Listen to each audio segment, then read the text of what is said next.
Hi boys and girls, today we're going to read chapter 6 of The World According to Humphrey.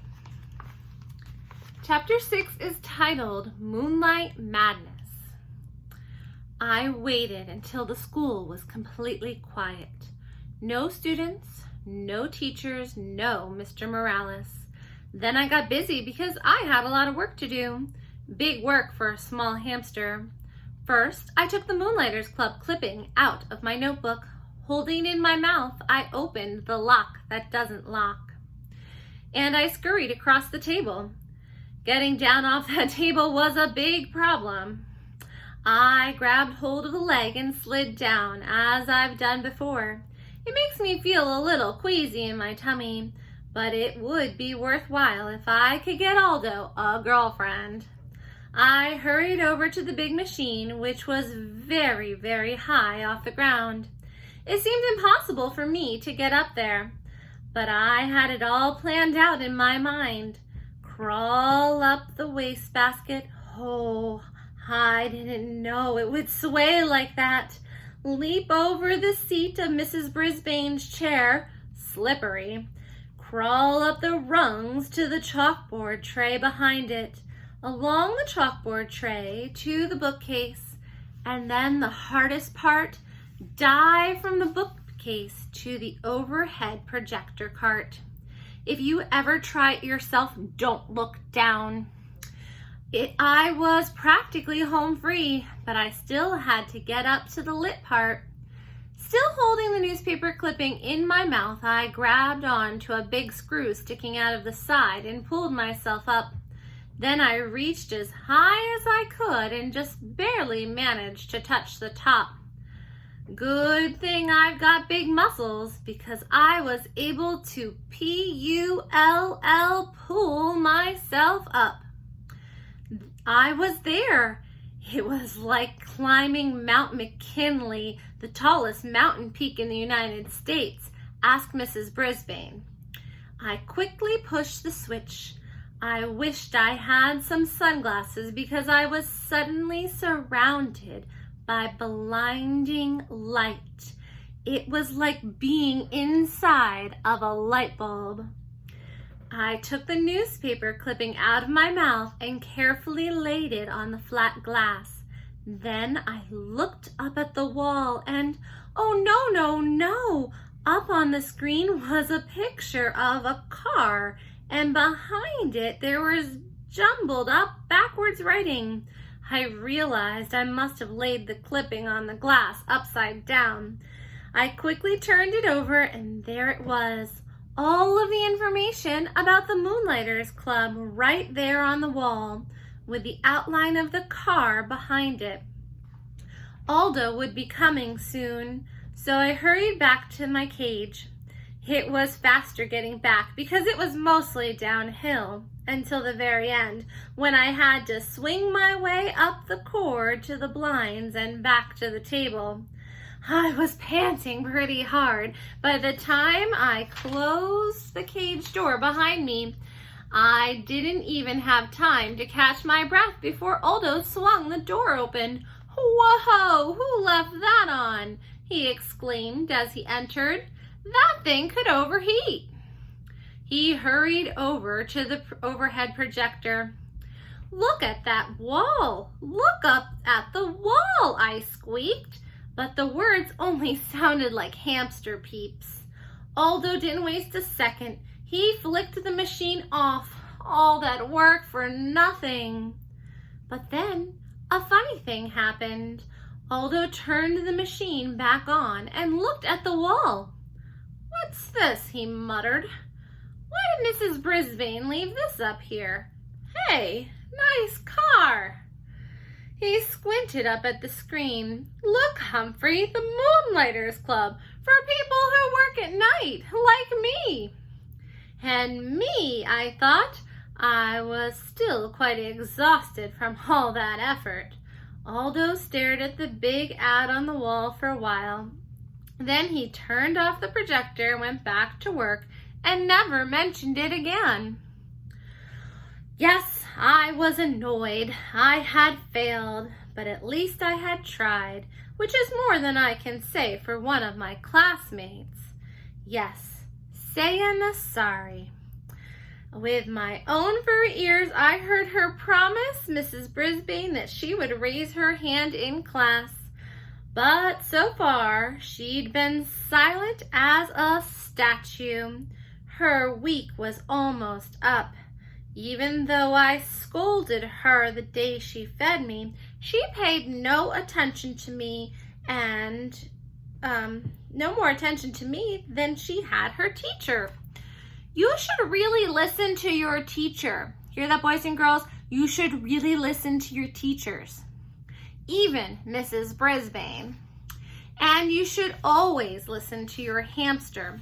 I was worried about Aldo and about Saya, but I have to admit, my journey had been so tiring that, nocturnal or not, I slept soundly the rest of the night. The next day began in a very surprising way. I have something to share with you all, Mrs. Brisbane announced. She held up a postcard with a picture of colorful parrots perched in lush green trees. A postcard from Miss McNamara. Mrs. Brisbane would never call her Miss Mac. It says, "Greetings to my favorite class in the world, room 26. I am now working in a school here in Brazil. This country is beautiful and friendly. I really enjoyed talking with parrots in the rainforest. I miss you all, especially my pal Humphrey. Lots of love, Miss Mac." Mrs. Brisbane had to say Miss Mac, since that's the way she signed the card. Happy, happy, happy! Not only did Miss Mac remember me, she missed me most of all. Oh, and I missed her most of all too, especially every time I looked at Mrs. Brisbane and she glared back at me. Mrs. Brisbane showed us Brazil on the map, and it's very far away. I'd like to be that far away from Mrs. Brisbane. My head was so filled with memories of Miss Mac that I only got a 75% on my vocabulary test. After we grabbed the tests in class, Mrs. Brisbane said, "If you got 100% on the test, please raise your hand." That woke me up. What a clever way to get Saya to raise her hand, because she always got a 100%. AJ raised his hand and Art raised his hand. Saya just stared down at her desktop. I was starting to get really mad at her. And when it was time for map work, Mrs. Brisbane clicked on the overhead projector, and there it was, the Moonlighters Club ad right on the wall. Mrs. Brisbane wrinkled her nose, picked up the paper and looked at both sides, and then she held it up to the light, and I think maybe she noticed those little tiny holes my teeth had made when I carried it over there. Mrs. Brisbane looked over at my cage and wrinkled her nose again. Then she crumpled up the paper and threw it in the wastebasket. She's smart, but she is also mean. She's not the only one. While she went on with her map work, wait for the bell, Garth Tugwell started making some very rude noises. Mrs. Brisbane didn't even turn around when someone started giggling. She just said, "Stop giggling, Gail." So Garth's rude noises got louder and even ruder, and a lot of the other kids giggled along with Gail. Suddenly, the teacher spun around to face them. "Very well, the whole class will stay in during recess for extra vocabulary words," she announced. Everybody groaned. "It's Garth's fault," said Heidi. "Raise your hand," Mrs. Brisbane snapped back. "You will all stay in during recess unless the person making the noises wants to step forward and admit it." Nobody said a word, but everybody glared at Garth, including me. Okay, I did it, he said. Raise your hand, Heidi whispered loudly. Very well, Garth. You, Heidi, and Gail will stay in during recess, the teacher said firmly. Heidi and Gail protested until the bell rang, but all three of them stayed in during recess. Instead of making them do extra vocabulary words, though, Mrs. Brisbane let them rest their heads on their desks after she lectured them about their behavior, of course. All this commotion had made me a little hungry, and for some reason I hadn't been fed yet, so I decided to squeak up for myself. Mrs. Brisbane turned and pointed at me angrily. I don't need any trouble out of you either, she said. Heidi raised her hand. I don't think he's been fed today, she said. Mrs. Brisbane told Garth to feed me. Then she dismissed the girls and told them to go outside and play for the rest of recess. So she wasn't completely mean to them anyway. She even trusted Garth to be alone in the room while she took some papers down to the office. I always liked wait for the bell, Garth, so I was surprised when he started grumbling at me as he filled the water bottle and put some fresh mealworms in my cage. One of these days you'll get in trouble too, he said. I'll see to that. Huh? I squeaked. Everybody hates me. Everybody loves you. You're just a rat in disguise. The words hurt me a lot. Why would Garth say that? I mean, sure, almost everybody does love me, but I don't make rude noises and get other people into trouble.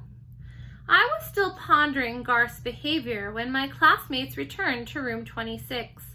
Mrs. Brisbane must have gotten rested up over recess because she greeted them with a smile. I have a surprise for you, she told the kids.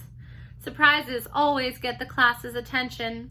They think surprises are always good. However, I know that surprises can sometimes be bad, like the day Miss Mack left me forever. We're going to pick who gets to take Humphrey home for the weekend, she explained. Now, you all know whether or not your parents gave permission for you to bring him home. So, if you'd like Humphrey this weekend, raise your hand now. Hey! You should have seen all the hands that went up. I could hardly believe my eyes. Miranda and Heidi and AJ and every single hand in the class except Garth's. Even Saya Nasari raised her hand. Mrs. Brisbane noticed. Saya, do you think it will be all right with your parents? She asked. Saya nodded her head. I can't hear you, said Mrs. Brisbane. Yes, ma'am, said Saya. It was strange to hear her voice in the classroom. Mrs. Brisbane gave her a note to bring back from her family on Friday. I napped the rest of the afternoon, but whenever I woke up and glanced over at Saya's desk, I saw her doing something I'd never seen before. She was smiling. Tip 6. You can leave your hamster alone for a day or two. Otherwise, find a suitable caretaker, or if possible, take your hamster with you. In its own cage, a hamster can be very portable. From The Guide to the Care and Feeding of Hamsters by Dr. Harvey H. Hammer.